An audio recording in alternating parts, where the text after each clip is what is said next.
Chers amis, il y a un an, jour pour jour, heure pour heure, le Père Jacques Hamel célébrait la messe, ici même. En ce 26 juillet, il fêtait Sainte Anne et Saint Joachim, Monsieur le maire,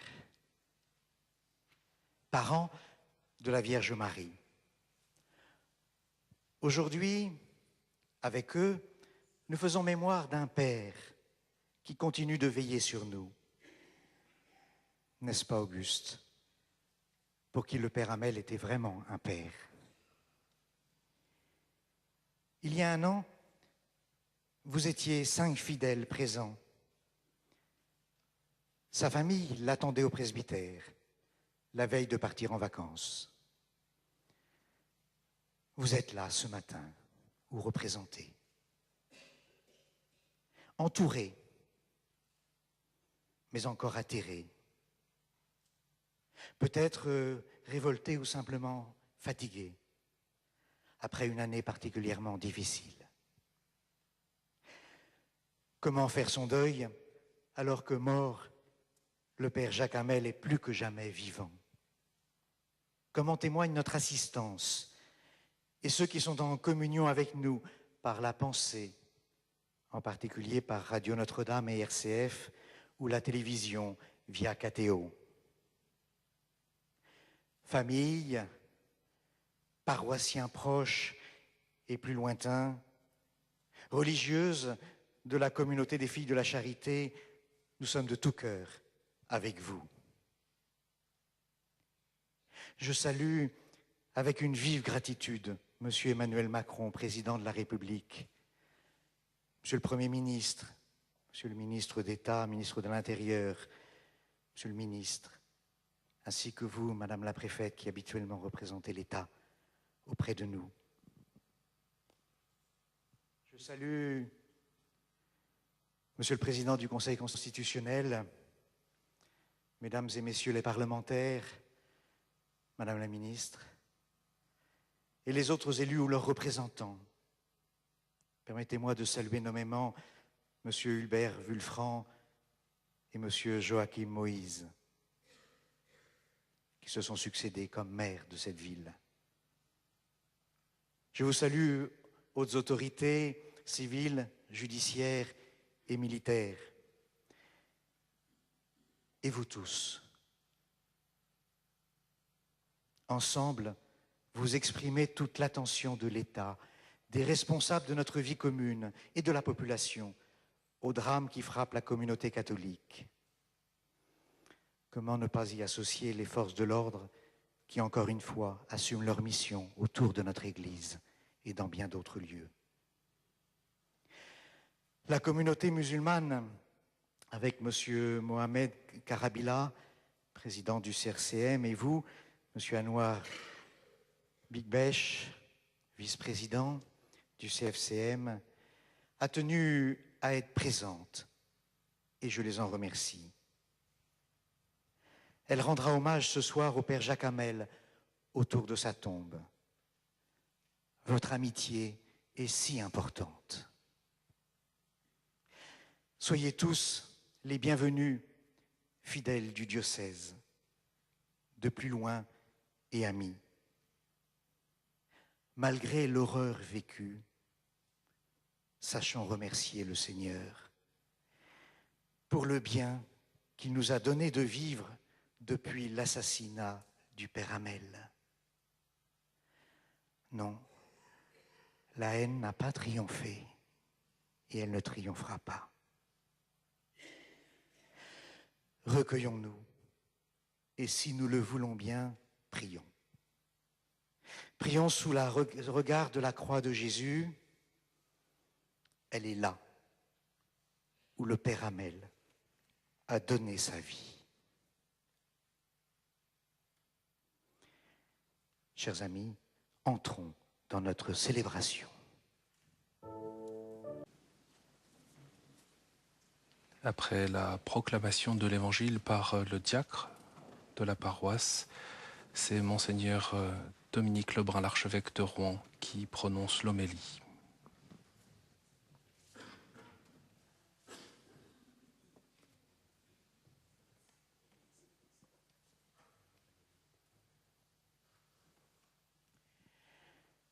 Celui qui a des oreilles, qu'il entende, dit Jésus. Dans cette église, le père Jacques Hamel parlait le langage de l'amour. Dans cette église, le père Jacques Hamel a été réduit au silence. Il ne parle plus. Or, le père Hamel parle encore. Sa vie, sa mort, parlent bien au-delà de ce qu'il aurait pu imaginer. Sa vie, sa mort parlent, inspirent, mais aussi crient. Sa vie, sa mort s'adresse à chacun d'entre nous, selon sa propre vie, selon ses propres questions ou ses convictions. Tout au long de l'année, nous avons crié quand des images atroces revenaient à notre mémoire, le jour et parfois la nuit. Tout au long de l'année, nous avons crié quand nous n'étions plus les derniers à pleurer, selon la belle espérance de M. Vulfranc. Tout au long de l'année, nous avons crié, car tuer au nom de Dieu est inhumain, contraire à l'humain.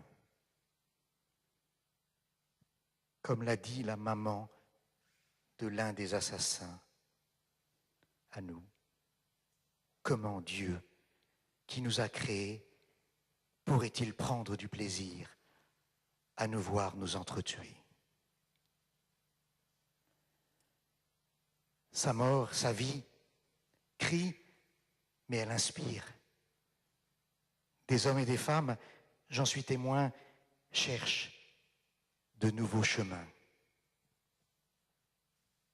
Ils les cherchent en découvrant et recevant le père Jacques Hamel dans leur vie.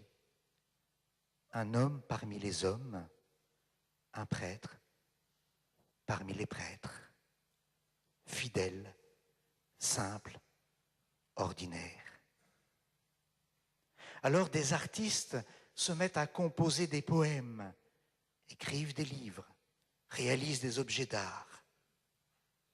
D'autres choisissent le silence pour mieux entendre le père Jacques Hamel. Sa vie, sa mort crie, inspire et parle.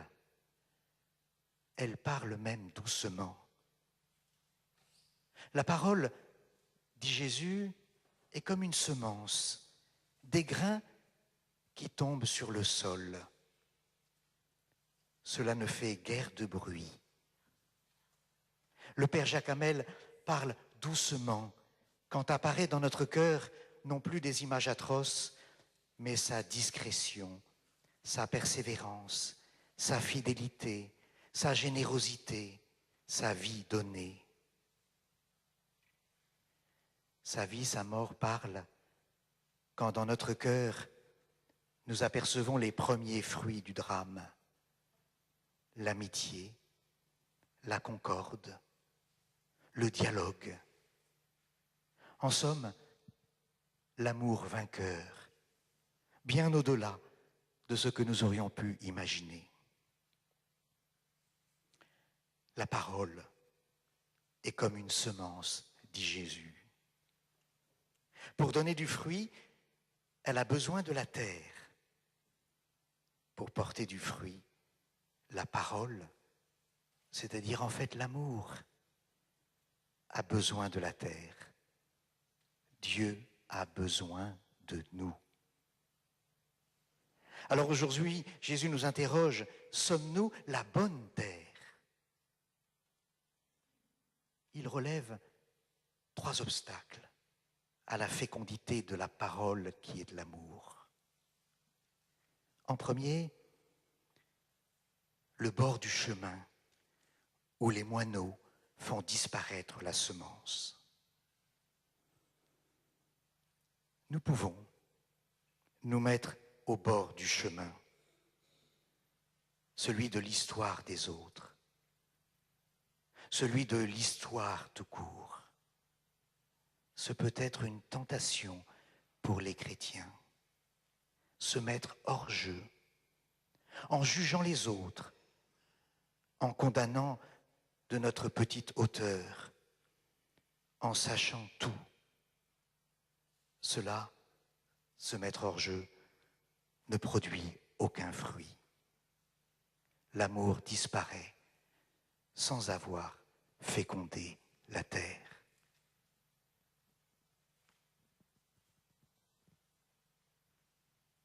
Le deuxième obstacle, c'est le sol pierreux. Comment est notre cœur? S'est-il endurci devant l'épreuve? Ou bien la blessure l'a-t-il ouvert pour rencontrer les autres, et d'abord les autres blessés de la vie, quels qu'ils soient? Sur le sol pierreux, la plante commence à pousser, mais elle manque de racines. Beaucoup d'hommes, pas seulement les chrétiens, pas seulement ceux qui se rassemblent dans une communauté, savent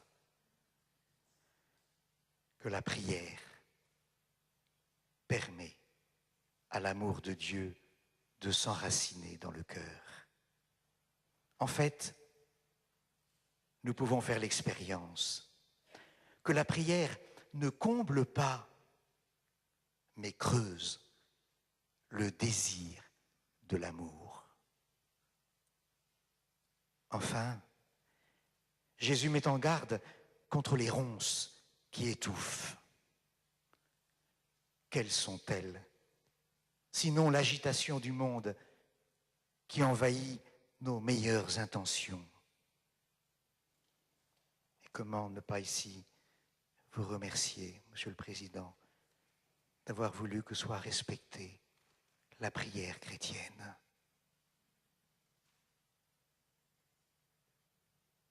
Les ronces, quelles sont-elles?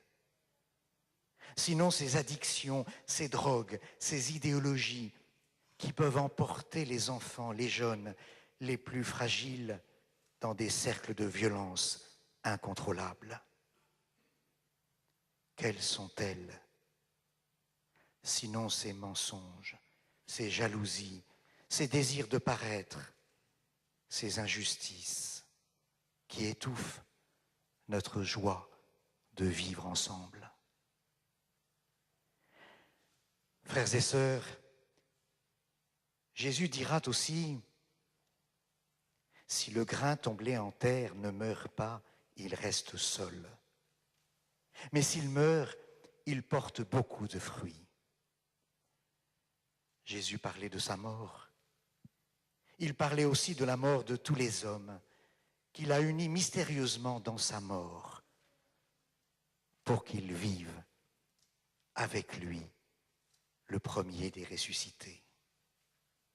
Le Père Jacques n'est pas mort seul. Il est mort avec Jésus, dont il venait de prononcer les paroles sur l'autel. Ceci est mon corps livré pour vous. À chaque Eucharistie, nous entendons la parole de Dieu. Nous la célébrons dans sa vie donnée en Jésus pour tous et à tous. Que notre Eucharistie ce matin, frères et sœurs, comme celle que chaque prêtre célèbre avec un seul, comme dans certains pays, ou 5 fidèles, ou bien avec des milliers, que cette Eucharistie nous entraîne à accueillir l'amour. L'amour qui résiste aux ronces.